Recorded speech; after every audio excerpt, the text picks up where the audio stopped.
2500 విద్యార్థులతో మన స్కూలు నడవడం జరుగుతుంది.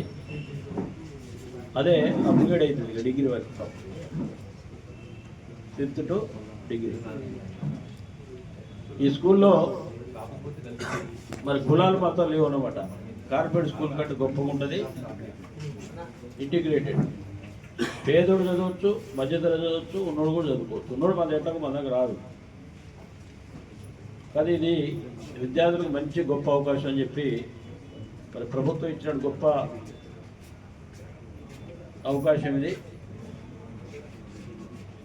రాష్ట్రం మొత్తం అన్ని కాన్స్టిట్యున్సీలు వచ్చాయి. ఇప్పుడు ప్రస్తుతం మాత్రం 58 కాన్స్టిట్యున్సీలకి ఏర్పాటు చేయడం జరిగింది. సుమారు 11,000 కోట్ల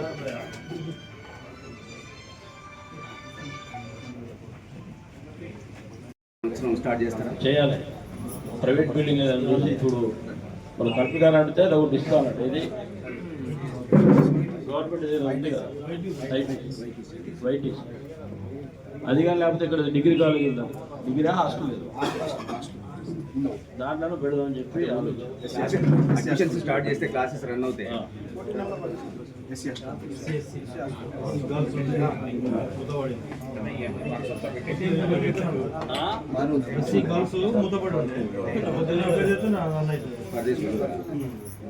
ప్రభుత్వం మేము అన్నీ ఇచ్చామని చెప్పి మరి ఏమీ లేని పరిస్థితి.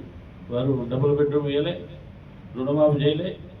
ఇలాంటి బీసీ బంధులు, ఏసీ బంధులు, అన్ని బంధువులు కూడా ఒక్క కార్యక్రమం కూడా ప్రజలకు అందించే పరిస్థితి లేదు. అంటే ఏదైనా ఒకటి రైతు బంధు విషయం చెప్పడం తప్ప మిగతా ఏమి చేయలేదు.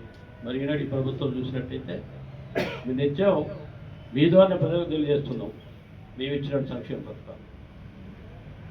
కాబట్టి ఎల్లందరూ చేసుకున్నటువంటి ప్రజలందరూ కూడా బాగా గుర్తుపెట్టుకోవాలి.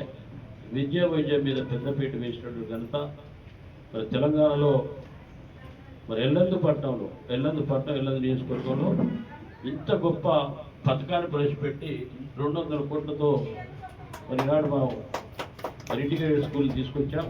దాంతోపాటు 100 పడకల ఆసుపత్రి ఎక్కడ లేనటువంటి విధంగా పక్కన మెయిన్ రోడ్లే మన స్థలం కూడా సేకరించడం జరిగింది. దాంతోపాటు 12వ తరగతి వరకు చదువుకున్నటువంటి విద్యార్థులందరూ కూడా ఈ ప్రాంతం సింగరేణి పరిశ్రమలో ఉన్న ప్రాంతం కాబట్టి ఐటీఐ కూడా తెచ్చుకుని 11 కోట్లతో ఐటీఐ కూడా మన ప్రాంతం తెచ్చుకోవడం జరిగింది. కాబట్టి వీళ్ళందరూ కూడా గతంలో ఉన్న ప్రభుత్వం ఏం చేసింది, నిరంతరం రోడ్లు అనేవి సంక్షేమ పథకాలు అంటే కంప్లీట్ ఎప్పుడు వచ్చేటి. కానీ ఈనాడు ఈ ప్రభుత్వం తీసుకున్నది ఏంటి, పక్కడబందీగా పర్మనెంట్గా సొల్యూషన్ ఇది ప్రజలకు ఉపయోగపడేది.